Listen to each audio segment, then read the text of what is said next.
सबैभन्दा पहिला त यहाँहरू सबैलाई धेरै धेरै धन्यवाद। पत्रकार महासङ्घको अध्यक्षज्यू लगायत विभिन्न सञ्चार माध्यममा संलग्न मिडियाकर्मी साथीहरू, जुन आज म यो जिल्लामा 1 वर्ष 18 दिन प्रमुख जिल्ला अधिकारीको रूपमा आफ्नो कार्यकाल यो जिल्लाको लागि दिएर यो जिल्लाबाट सरुवा भएर जाँदैछौँ। यो अवसरमा यहाँहरू आइदिनु भयो, यहाँहरू सबैलाई धेरै धेरै धन्यवाद। म गत वर्ष कार्तिक 12 गते यो जिल्लामा प्रमुख जिल्ला अधिकारीको रूपमा हाजिर हुन आएको थिएँ र जिल्लामा आउने बित्तिकै सञ्चारकर्मी साथीहरूसँग मैले सबैभन्दा पहिला सञ्चारकर्मी साथीहरूसँग नै जिल्लाको वस्तुस्थिति, जिल्लाका समस्या र स्थानीय प्रशासनले निर्वाह गर्नुपर्ने भूमिकाको बारेमा अन्तर्क्रिया छलफल कार्यक्रम गरेको थिएँ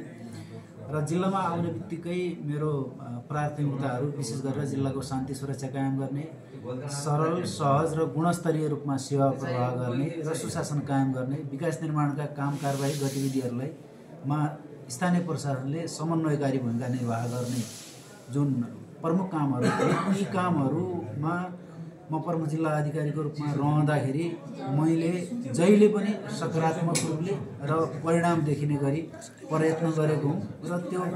प्रयत्न गर्दाखेरि म सफल कति भने असफल कति भने मेरो कार्यकाल सकारात्मक नकारात्मक राम्रो नराम्रो मैले भन्ने भन्दा पनि यहाँहरूले मूल्याङ्कन गर्ने कुरा। विशेष गरेर डोटी जिल्लामा म पहिलोचोटि आएको होइन, म 10 वर्षभन्दा पहिले पनि सहायक प्रमुख जिल्ला अधिकारीको रूपमा यो जिल्लामा आएको थिएँ र अहिले प्रमुख जिल्ला अधिकारीको रूपमा आउँदाखेरि यो जिल्लामा ती 4-5 वटा कुराहरूको बारेमा मैले गरेको कामको मूल्याङ्कन गर्ने जिम्मा मैले यहाँहरूलाई दिएँ र विशेष गरेर मैले यहाँ आइसकेपछि सञ्चारकर्मी साथीहरूसँग नजिकमा रहेर काम गर्ने, समन्वय गर्ने, सहकार्य गर्ने प्रयास गरेको हुँ।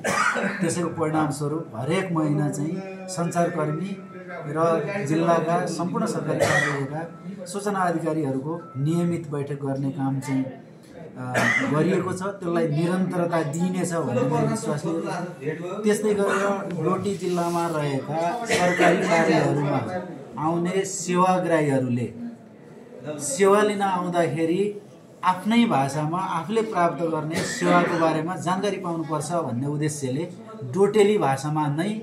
सरकारी कार्यालयहरूबाट नागरिक बडापत्रको तयारी र कार्यान्वयन गर्ने काम पनि